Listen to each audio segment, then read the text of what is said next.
मेरे गुरु भाइयों और गुरु बहनों, आपका स्वागत है आपके अपने चैनल मीरा भक्ति धारा में, जहां हम आपके लिए लाते हैं नीम करौली बाबा के अद्भुत संदेश और बाबा की कृपा की सच्ची अनुभूतियां और आत्मा को छू लेने वाले गूढ़ आध्यात्मिक संदेश। आज का यह दिव्य अध्याय केवल एक अध्याय नहीं है, यह आपकी हर प्रार्थना का उत्तर है। यह उस मौन पुकार का समाधान है जो आपने न जाने कितनी बार रातों में की होगी, जब आप टूटे, अकेले, डरे और असहाय थे। तो कृपया समय निकालिए, मन को शांत कीजिए और अंत तक इस उपदेश को सुनिए, क्योंकि यह सिर्फ शब्द नहीं, यह बाबा का संदेश है आपके लिए। तो चलिए आरंभ करते हैं आज के इस दिव्य अध्याय की ओर। ये एक बात आप कभी लिख लीजिए, अगर तुम मांगोगे नहीं तो बाबा देंगे कैसे, और अगर मांगोगे भी तो भरोसे के बिना वो सुनेंगे कैसे। आज के समय में बहुत लोग कहते हैं, हमने बहुत प्रार्थना की फिर भी कोई उत्तर नहीं मिला। पर क्या कभी यह विचार किया है कि जिस ईश्वर को केवल संकट में पुकारा जाता है, वह हर क्षण आशीर्वाद क्यों बरसाए।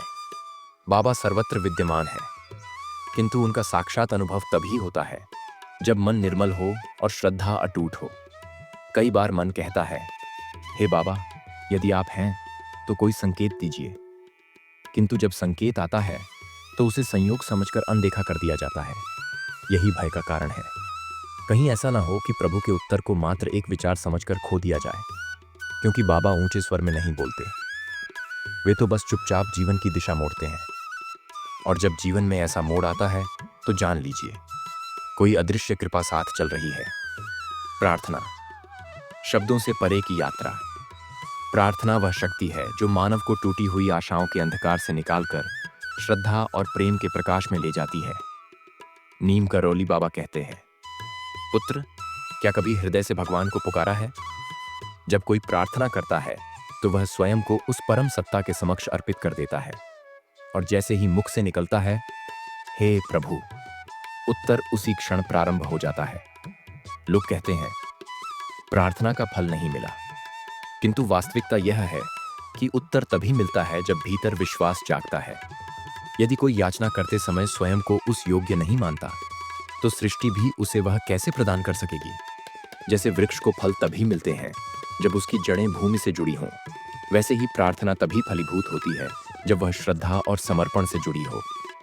जब कृपा चुपचाप जीवन में उतरती है, कई बार व्यक्ति इतना थक जाता है कि ना बोलने की शक्ति शेष रहती है, ना रोने की हिम्मत, और वहीं से बाबा की कृपा आरंभ होती है। क्योंकि जब भीतर पूर्ण मौन छा जाता है, तभी प्रभु की वाणी सुनाई देती है। जब मन कहता है, अब और नहीं सहा जाता, तो बाबा कहते हैं, अब से हम साथ हैं। रात्रि के सन्नाटे में जब चिंता से नींद नहीं आती, जब आंखें बंद करने पर अशांति घेरे रहती है, तब भी कोई अदृश्य करुणा थपकी बनकर मन को सहेजती रहती है। मनुष्य अकेला कभी नहीं होता, ईश्वर की मौन उपस्थिति सदा साथ रहती है। कृपा का समय सदा उपयुक्त होता है। बाबा की लीला समय से परे होती है। जो अभी नहीं मिलता वह संभवतः भविष्य के लिए अधिक उपयुक्त हो, और जो आज छिन जाता है वह किसी बड़े अनिष्ट से बचाने का माध्यम हो सकता है। इसलिए धैर्य रखें। कृपा के प्रत्येक रूप में कल्याण ही निहित होता है। बाबा वह नहीं देते जो अच्छा लगता है, वे वह देते हैं जो आवश्यक और हितकारी होता है।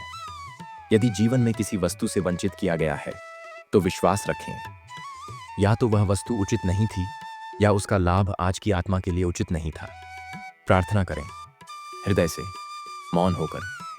प्रत्येक दिन कुछ क्षण मौन में बैठें, नेत्र बंद करें और हृदय से कहें, हे बाबा, जो मुझे नहीं दिखता आप देख सकते हैं, जो मैं नहीं समझता आप जानते हैं, अतः जो उचित हो वही कीजिए।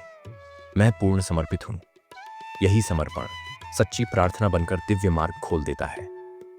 मित्रों, यदि आज का यह संदेश आपके अंतर्मन तक पहुंचा हो, यदि इस वाणी में आपको बाबा की मौन उपस्थिति महसूस हुई हो, तो एक क्षण ठहरिए और अपनी भक्ति का प्रकाश फैलाइए।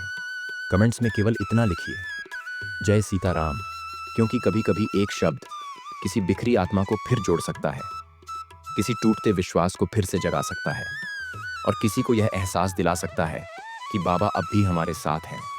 और यदि हृदय अनुमति दे तो नीचे ये पंक्ति अपने भीतर से लिखिए, हे बाबा, आपकी मौन कृपा ही जीवन की सबसे बड़ी शक्ति है। जय बाबा नीम करौली। जय सीताराम।